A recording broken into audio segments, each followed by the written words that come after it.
할렐루야. 네, 반갑습니다. 가정에서 예배드리시는 우리 제일의 가족들도 진심으로 반갑습니다. 앞으로 몇 주간 예수님의 제자들의 삶을 함께 묵상하고자 합니다. 예수님께서 제자들을 부르시고 훈련시키십니다. 무려 3년 넘게 동고동락하시면서 함께 먹고 주무시면서 말씀을 가르치시지요. 말씀뿐만 아닙니다. 지난주에 살펴본 것처럼 제자들을 파송하고 전도훈련을 하시고요. 제자들에게 기도를 가르쳐 주시며 기도훈련도 하십니다. 그 훈련을 통해서 담대하게 주님의 군사로 살아가기를 원하셨던 것이지요. 목사님들도 훈련을 받습니다. 종종 안타까운 것은 이 훈련 받기를 좀 꺼려하는 분들도 계세요. 이 동기 목사님이 그러시는 거예요. 교회에 부목사님들이 계시는데 이런 일을 좀 해보세요 하면은 두려워하는 분들이 있다라는 거예요. 저 그거 두려워요. 저 싫어요. 저랑 맞지 않아요. 제가 너무 바빠요. 해서 일을 안 하시려고 하는 모습을 보면 참 안타깝다라는 거죠. 여러분, 억지로 해서는 그 사역에 기쁨이 없습니다. 주신 사역을 기쁨으로 수고하고 감당할 때 우리도 모르는 사이에 점점 더 성숙한 목사님으로 되어져 가는 것이지요. 공부도 마찬가지입니다. 책 읽기를 싫어하고 수업 듣는 것도 싫어하고 숙제하기도 싫어한다면, 물론 우리가 다 그랬지요. 저도 그랬고, 만약에 대학 입시와 도무지 맞지 않는다라면 기술을 가르치셔야죠. 여러분, 꼭 공부만 해야 되는 건 아니에요. 하나님께서 다양한 은사를 우리 자녀들에게 주십니다. 우리에게도 그렇고요. 공부도 중요하고 기술도 중요합니다. 그런데 안타깝게도 우리 문화 속에는 기술을 조금 가볍게 보고 공부를 중시 여기는 문화가 있어요. 여러분, 이제는 바뀌어야 됩니다. 빨리 벗어나야 돼요. 하나님께서 다양한 은사를 주셔서, 그리고 그 은사를 가지고 훈련하고 하나님의 사람으로 이 시대에 귀히 쓰임 받는 우리 자녀들이 되어야 할 줄로 믿습니다. 예수님께서 3년 이상 제자들을 훈련시키세요. 그런데 안타깝게도 부활하신 예수님을 보았지만 그들이 좀처럼 변화되지가 않습니다. 예수님께서 3번이나 십자가의 죽음과 부활을 말씀하셨어요. 그런데 제자들이 믿지 않아요. 막달라 마리아가 처음 예수님을 봤어요. 제자들에게 말합니다. 예수님을 봤어요. 그런데 믿지 않아요. 두 번째는 엠마오로 가던 글로바와 다른 제자가 부활하신 예수님을 보았어요. 제자들에게 전합니다. 우리가 정말 예수님을 봤어요. 그런데 무슨 안 믿기로 작정한 사람들처럼 믿지 않았습니다. 결국 예수님께서 3번째로 자신의 모습을 제자들에게 보여주세요. 마가복음 16장 14절입니다. 그 후에 11제자가 음식 먹을 때에 예수께서 그들에게 나타나사 그들의 믿음 없는 것과 마음이 완악한 것을 꾸짖으시니 이는 자기가 살아난 것을 본 자들의 말을 믿지 아니함일러라.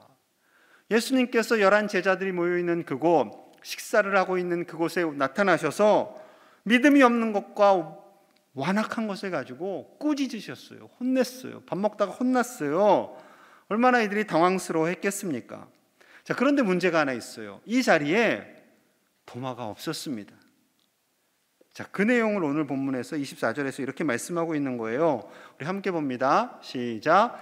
12제자 중에 하나로서 디두모라 불리는 도마는 예수께서 오셨을 때에 함께 있지 아니한지라. 도마는 예수님께서 11제자들에게 보여주는 그때에 자리에 없었습니다. 자리에 없었어요. 자, 디두모라는 도마라고 표현하고 있어요. 디두모라 불리는 도마. 이 디두모는 헬라어인데 쌍둥이를 의미합니다. 도마를 바라보면서 사람들이 이 쌍둥이 이렇게 불렀다는 거예요. 왜냐하면 쌍둥이 중에 한 사람이었으니까. 자, 쌍둥이는요, 굉장히 경쟁이 치열하게 큽니다.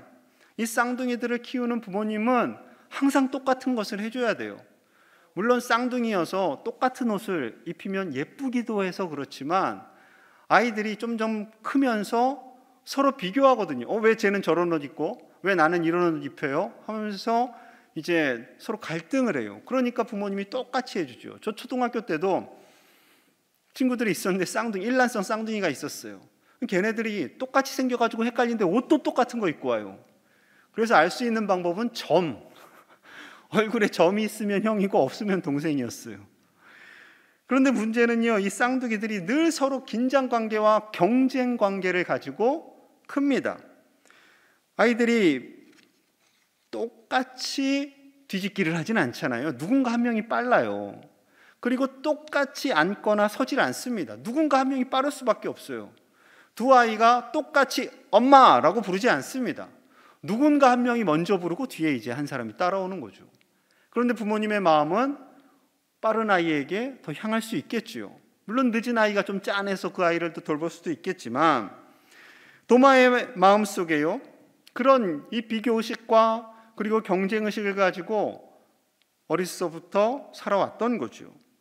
쌍둥이 형제보다 좀 더 뛰어났더라면 그나마 좀 덜하겠지만, 만약에 부족한 면이 있었던 형제였다면 아마 열등감도 가지고 있었을 겁니다. 그런 상황에서 자라난 도마이기에 의심도 많고요, 질문도요, 굉장히 날카로운 질문을 많이 합니다. 자, 도마의 이름이 성경에 기록된 경우는 그렇게 많지는 않습니다. 마태, 마가, 누가복음에 12제자들을 세우시잖아요. 그때 도마의 이름이 기록되고, 마태, 마가, 누가복음에는 더 이상 도마 내용이 등장하지 않습니다. 그런데 독특하게요, 요한복음에는 4번 등장을 해요. 그 중에 가장 길게 기록된 장면이 오늘 읽은 본문이고요. 이 도마는요, 뜬금없는 말을 좀 잘합니다. 요한복음 11장에서 예수님의 친구 나사로가 사망을 하게 됩니다. 예수님께서 그에게 가자고 하세요. 그를 살리기를 원하시는 거죠. 그런데 이때 도마가요, 이런 말을 합니다. 요한복음 11장 16절, 디두모라고도 하는 도마가 다른 제자들에게 말하되 우리도 주와 함께 죽으러 가자 하니라. 지금 장례식장을 가는 중이에요. 예수님의 마음은 나사로를 살리는 거예요. 그런데 갑자기 탄력을 받으신 이 도마가 예수님과 함께 죽으러 가자라고 외친 겁니다. 굉장히 예수님 당황하셨을 것 같아요. 나는 지금 죽으러 가는 게 아니라 살리러 가는 건데 무슨 말을 하고 있니? 예수님의 의도와는 전혀 다른 말을 하고 있는 거죠. 요한복음 14장에서는요, 예수님께서 잡히시기 불과 몇 시간 전입니다. 제자들의 발을 정성껏 닦아주셨어요. 이제 내가 십자가에 달려 죽고 부활하게 될 거야 라고 말씀하세요. 그리고 그 이후에는 승천하셔서 너희의 거처를 예비하러 내가 간단다 라고 말씀하시지요. 그동안 제자들에게 이런 말씀을 계속 가르치셨어요. 그래서 너희들이 알아 라고 말씀하시는데 도마가 답답한 거예요. 질문합니다. 14장 5절, 도마가 이르되 주여 주께서 어디로 가시는지 우리가 알지 못하거늘 그 길을 어찌 알겠사옵나이까. 그 길을 어찌 알겠사옵나이까. 이 표현 뉘앙스에는요, 도마가 답답한 거예요. 주님, 제대로 가르쳐 주시지도 않았는데 그 길을 우리가 어떻게 합니까? 이런 마음이 그대로 표현되어져 있는 거죠. 이렇게 요한복음 11장과 14장에 기록된 도마의 표현을 보면 좀 당돌하고요, 좀 궁금한 것을 여과 없이 표현하는 그런 제자임을 알 수가 있습니다. 게다가 예수님 말씀하시는 걸 다 제대로 듣지 않아요. 그리고 자기 생각대로 판단하고 질문하고 말하는 거죠. 누구하고 똑같아요? 저랑 똑같아요. 여러분들하고 똑같아요. 다 사는 사람하고 똑같아라고 할 것도 없어요. 우리가 그래요, 우리가. 자, 그래서 예수님을 보았다는 제자들의 말을 듣고요, 도마는 이렇게 말합니다. 이제 25절, 다른 제자들이 그에게 이르되 우리가 주를 보았노라 하니 도마가 이르되 내가 그의 손에 못자국을 보며 내 손가락을 그 못자국에 넣으며 내 손을 그 옆구리에 넣어보지 않고는 믿지 아니하리라. 아니하겠노라 하니라. 여러분, 이 도마가 굉장히 당돌합니다. 예수님의 못자국을 내 눈으로 보고, 그리고 그 손에 못 박힌 그 자국에 내 손가락을 넣어보고, 예수님의 옆구리 그 창자국 난 그곳에 내 손을 넣어보고, 그래서 내가 믿지 내가 너희들 말 안 믿어, 이렇게 되는 거예요. 이 도마가 좀 마음이 좀 꼬여있는 사람 같기도 하고요, 이 제자가 맞나 싶을 정도로 이런 말을 하고 있습니다. 예수님께서 분명히 3번이나 죽으심과 부활을 말씀하셨습니다. 물론 이거 잊을 수 있어요. 하지만 10명의 제자들이 지금 보고 동일한 말을 하고 있는데도 도마는 믿지 않는 겁니다. 이 자기 신념과 자기 확신에 가득 차 있어요. 여러분, 신앙생활 하면서요, 우리도 이럴 수 있어요. 나만의 틀이 있습니다. 요즘 현대인들이 다들 똑똑하세요. 자기만의 틀과 생각을 가지고 신앙생활 하세요. 너무 교회에 빠지면 안 돼. 자주 가면 안 돼. 주일날 한 번이면 충분해. 이건 누구 생각이에요? 우리 생각이죠. 우리 생각이에요. 그런데 점점 이런 분들이 많아지고 있어요. 한국교회 이런 생각을 하시는 분들이 늘어나고 있어요. 여러분, 이러다 보면요, 점점 영성 훈련과 그 삶이 멀어진 삶을 살아가게 됩니다. 성경을 주중에 거의 읽지 않아요. 기도도 거의 하지 않습니다. 교회에서 하는 필사대행진, 전교인 기도회, 성경 공부에도 참여를 잘 안 하세요. 물론 몸이 불편하셔서, 우리 어르신들처럼 몸이 불편하셔서 이 글을 봐도 쉽지 않은 분들은 제가 충분히 이해를 합니다. 여러분, 그런데 이런 훈련들은요, 우리 신앙의 기초를 튼튼히 하는 겁니다. 우리 몸으로 비유하자면 뼈와 근육 튼튼히 하고 면역력을 키우는 거죠. 우리 눈에 면역력이 커지는 것은 잘 느껴지지 않습니다. 하지만 바이러스나 세균이 들어올 때 면역력이 있는 분들은 그걸 잘 이겨나가지요. 마찬가지입니다. 영적인 면역력을 키워야 돼요. 그 영적인 훈련을 통해서 우리가 강건해지고요, 우리가 고난이 올 때 이겨나갈 수 있는 거죠. 어려움이 찾아올 때 주님 꽉 붙잡고 이겨나갈 수 있는 겁니다. 그래서 훈련받는 그리스도의 군사가 되어야 하는 것이지요. 그런데 이런 말씀 드리면 목사님 정죄하신다. 내가 참석 안 했다고 혼내키나 보다, 이렇게 생각을 하시는데요. 여러분, 정죄하는 거 절대 아닙니다. 정죄 아니고 그냥 사실을 말씀드리는 거예요. 그렇다고 제가 주일 예배 한 번이면 여러분 훌륭한 그리스도의 군사가 되십니다, 주일 예배 한 번이면 충분합니다 라고 말씀드리면 제가 거짓말하는 거예요. 마치 이런 사람이 되는 겁니다. 이 약 한 번 먹어봐. 이런 분들 보셨죠? 저 어렸을 때 이런 분들이 오셨어요. 그래서 공터에서 이렇게 막 쇼 좀 하시고 막 그 약 팔고, 그러면 이제 막 어르신들이 사는 걸 봤어요. 똑같습니다. 물론 주일 예배 한 번 오시는 건 좋은 일이죠. 기본이에요. 반드시 해야 할 일입니다. 그런데 만약에 예수님께서 제자들에게, 얘들아, 우리 뭐 같이 자고 먹고 할 일이 뭐가 있겠니? 일주일에 한 번만 보자. 1시간만 투자해라. 그럼 너희는 내 제자가 될 수 있어. 이렇게 안 하셨다라는 거죠. 불편하지만 그 다 큰 장정 12명을 데리고 주무시고 식사하고 하루 종일 함께 있으면서 그들을 훈련시키고 양육하시는 겁니다. 심지어 예수님께서 제자들의 믿음이 더 성장하지 않는 것에 대해서요, 안타까워하시면서 이런 말씀도 하셨어요. 마태복음 17장 17절입니다. 예수께서 대답하여 이르시되 믿음이 없고 패역한 세대여, 내가 얼마나 너희와 함께 있으며 얼마나 너희에게 참으리요, 그를 이리로 데려오라 하시니라. 믿음이 없고 패역한 세대요. 주님 답답하셔서 이 말씀하시는 거예요. 언제까지 내가 너희와 함께 있겠니? 내가 십자가에 달려 죽고 부활하고 승천해서 하늘로 가야 되는데 너희와 계속 있을 수가 없어 라는 주님의 말씀인 거죠. 여러분, 그런데 제자들이 믿음이 없어요? 아닙니다. 믿음이 있어요. 믿음이 있으니까 자신들의 모든 재산, 그물질, 배 다 내려놓고 예수님 따랐잖아요. 그런데 예수님께서 믿음이 없다라고 말씀하시는 것은 훈련을 받았는데 그 믿음이 성장하고 더 견고하고 단단한 믿음으로 다져져야 하는데 그러지 못한 것에 대한 안타까운 마음이죠. 여러분, 이 말씀은요, 저와 여러분들에 향한 동일한 말씀이 되는 줄로 믿습니다. 우리가 믿음의 연수가 있고요, 직분을 받고요, 그 믿음이 성장하기를 원하시는 거죠. 훈련받고 더 견고한 믿음이 되어서 어떠한 고난과 환난도 이겨나갈 수 있는 주님의 강한 용사가 되기를 원하고 계십니다. 여러분, 그러한 믿음의 군사가 다 되실 수 있기를 간절히 축복합니다. 친절하신 예수님께서 이번에는 도마가 있을 때 찾아오세요. 자, 26절 27절 같이 봅니다. 시작. 여드레를 지나서 제자들이 다시 집 안에 있을 때에 도마도 함께 있고 문들이 닫혔는데 예수께서 오사 가운데 서서 이르시되 너희에게 평강이 있을지어다 하시고 도마에게 이르시되 내 손가락을 이리 내밀어 내 손을 보고 내 손을 내밀어 내 옆구리에 넣어보라. 그리하여 믿음 없는 자가 되지 말고 믿는 자가 되라. 아멘. 자, 여드레를 지나서 8일이 지났습니다.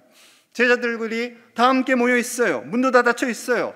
근데 예수님께서 들어오셨어요. 제자들이 얼마나 놀랐겠습니까?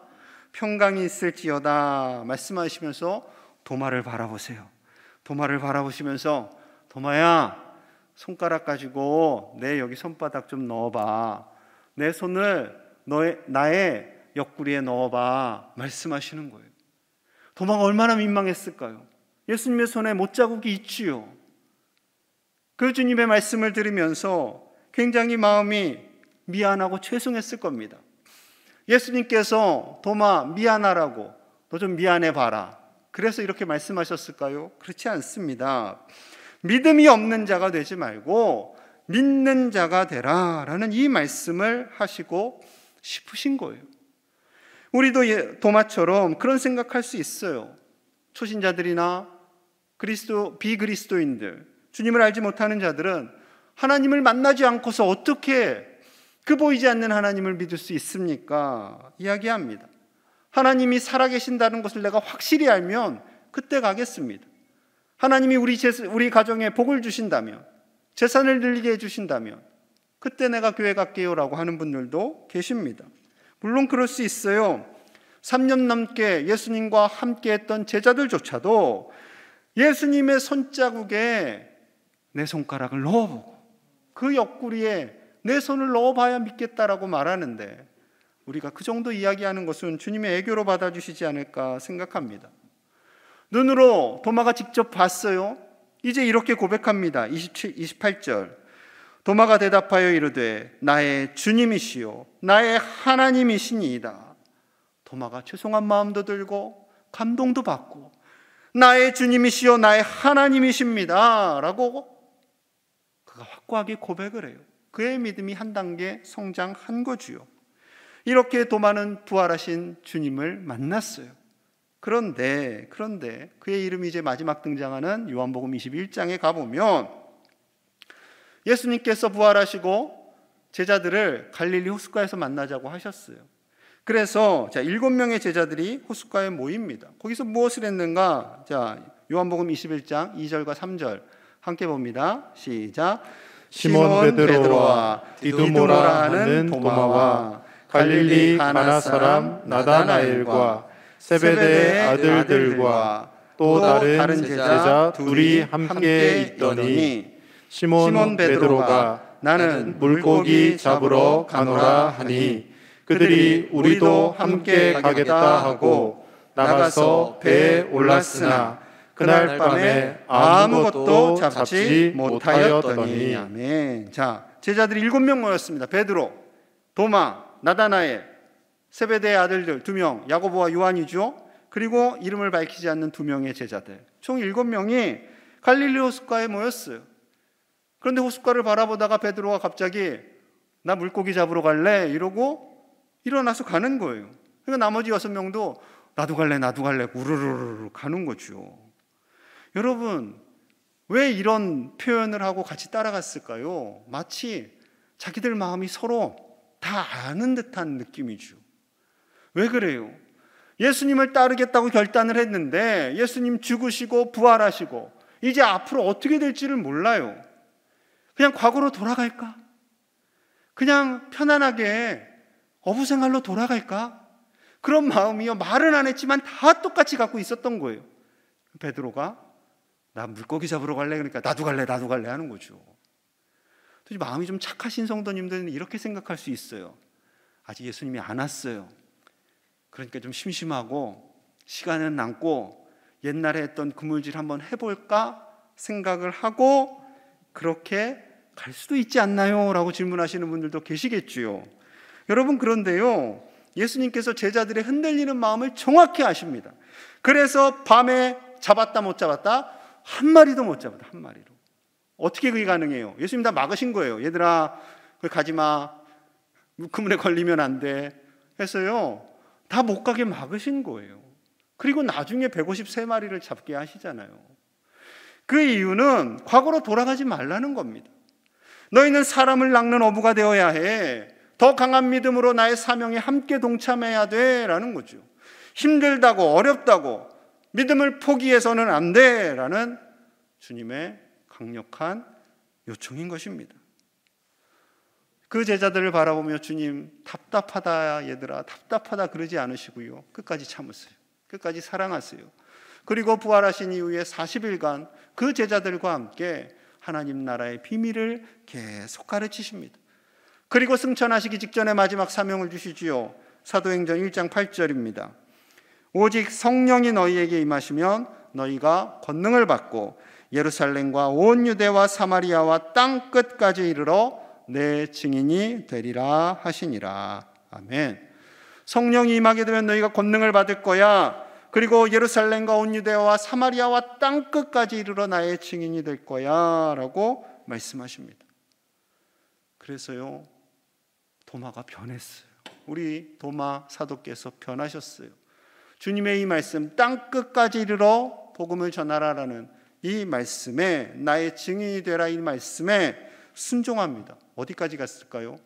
인도까지 갑니다. 인도, 첸나이라는 지역까지 갑니다. 여러분, 왼쪽에 동그라미 친 곳이 예루살렘이고요, 저 오른쪽 화살표 끝, 인도 중에서도 저 동쪽 끝 첸나이 지역이 저기 있습니다.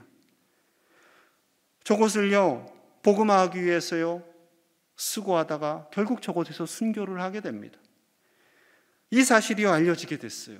1504년 포르투갈 사람들이 도마를 기념하여서요 교회를 세우게 됩니다. 그리고 1893년에 재건축하게 되었는데요, 그 교회 모습을 좀 보겠습니다. 교회 입구고요, 그리고 안에 들어가면 저렇게 예배당이 있습니다. 빨간색으로 동그라미 친 부분, 영어로 나의 주님, 나의 하나님, 도마가 고백했던 그 부활하신 주님을 보며 죄송해서 고백했던 그 고백이 있고요, 그리고 도마가 만들었다는 십자가가 저렇게 있습니다. 여러분, 믿음이 부족했기 때문에 예수님의 손바닥에 내 손가락을 넣어보고 옆구리에 내 손을 넣어보야만 믿겠다라고 말했던 그 말이 얼마나 죄송했을까요? 주님 바라보면서 얼마나 미안했을까요? 그래서 그 미안함을 극복하고요, 주님께 순종하고 사명을 감당하기 위해서 저 먼 인도까지 가서 복음을 전하고 저곳에서 순교를 하고 맙니다. 여러분, 우리도 신앙생활을 할 때 종종 믿음이 생기지 않아서 답답할 때가 있어요. 목사님들도 있어요. 너무나 힘들 때 주님의 십자가와 부활이 느껴지지 않을 때가 있습니다. 하루하루 지친 모습으로 살아갈 때가 있지요. 때로는 눈에 보이는 교회에 실망하기도 하고요, 목사님에게 실망하기도 하고요, 교우들에게 실망을 해서 교회를 떠나고 믿음을 포기하려는 사람들도 있습니다. 요즘 청년들이 그래서 많이 교회를 떠나요. 정말 마음이 아프지요. 여러분, 주님께서는요 이러한 우리를 향해서 정죄하지 않으시고 도마에게 주신 말씀과 동일한 말씀을 우리에게 주고 계십니다. 29절 말씀 함께 봅니다. 시작. 예수께서 이르시되 너는 나를 본고로 믿느냐? 보지 못하고 믿는 자들은 복되도다 하시니라. 아멘. 보고서라도 믿으면 다행이지요. 그러나 우리 주님이 원하시는 믿음은요, 보지 않고 믿는 믿음이에요. 그 믿음을 복되다고 하세요. 여러분, 제자들은 그래도 예수님을 봤잖아요. 좋아요. 여러분들 예수님 보셨어요? 예수님 봤다. 뭐 환상 중에 꿈에 보신 분 계실 거예요. 예수님의 모습을 본 분들도 계시고, 그러나 하나님의 모습은 볼 수 없죠. 영이시기 때문에. 그런데 여러분 믿으세요. 믿고 계시잖아요. 그럼 제자들보다요 더 큰 믿음을 가지신 분들입니다. 여러분, 그 믿음으로 살아가실 수 있기를 간절히 소망합니다.